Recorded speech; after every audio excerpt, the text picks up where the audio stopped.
कोई अच्छा काम कर रहा हो तो उसे बदनाम मत करो। यह है सुप्रीम कोर्ट के शब्द रिलायंस फाउंडेशन और अनंत अंबानी के वंतारा को क्लीन चिट देते समय। वंतारा के लिए अब राहत की खबर है। विशेष जांच दल यानी कि एसआईटी की रिपोर्ट को आधार बनाकर शीर्ष अदालत ने सोमवार को इस पर अपनी मुहर लगा दी है और ये बताया है कि वंतारा अच्छा काम कर रहा है। एसआईटी ने गुजरात के जामनगर स्थित प्राणी बचाव और पुनर्वास केंद्र को क्लीन चिट दी है। जांच कमेटी वंतारा में नियमों के अनुपालन और रेगुलेटरी उपायों को लेकर संतुष्ट है। सुप्रीम कोर्ट ने वंतारा पर अनियमितताओं का आरोप लगाने वाली सोशल मीडिया में आई खबरों और दाखिल जनहित याचिका पर संज्ञान लेते हुए मामले की जांच के लिए 25 अगस्त को सुप्रीम कोर्ट के सेवानिवृत्त न्यायाधीश जस्टिस चिलमेश्वर की अध्यक्षता में एक एसआईटी गठित की थी। नमस्कार, आप देख रहे हैं आरएन टीवी कृषि और मैं हूं आपके साथ देवांशी खन्ना। जिस वंतारा पर लगातार सवाल उठ रहे थे, उसी वंतारा को लेकर आज देश की सबसे बड़ी अदालत ने अपना आखिर फैसला सुना दिया है।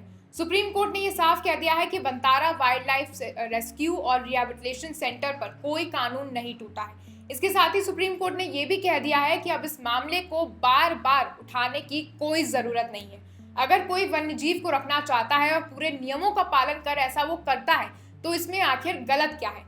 ये मामला क्या है आपको बताते हैं। दरअसल वंतारा के खिलाफ अदालत में 2 अलग-अलग रिट पिटीशन दायर की गई थी।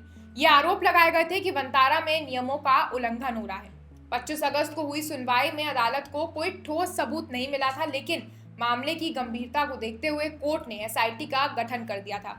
इसमें रिटायर्ड जज और वरिष्ठ अफसर शामिल किए गए थे, जिन्हें फैक्ट फंडिंग की जिम्मेदारी दी गई थी। जांच के दौरान एसआईटी ने भारतीय और विदेशी एजेंसियों के साथ मिलकर अपने रिकॉर्ड खंगाले थे। एक्सपर्ट्स की भी राय ली गई थी। बाद में एसआईटी की रिपोर्ट में ये साफ हुआ कि वंतारा में वन्य जीव संरक्षण अधिनियम गाइडलाइंस किसी भी कानून का उल्लंघन नहीं हुआ है। सभी अधिग्रहण और आयात नियमों के मुताबिक और दस्तावेजों के साथ किए गए हैं। ये भी सामने आया कि वंतारा की सुविधाएं तय मानकों से बेहतर है। पशु देखभाल हो, मेडिकल और वेटनरी सेवाएं अंतर्राष्ट्रीय स्तर की हैं। यहाँ तक कि कार्बन क्रेडिट, पानी या मनी लॉन्ड्रिंग से जुड़े आरोपों पर भी पूरी तरह से बेबुनियाद पाए गए हैं।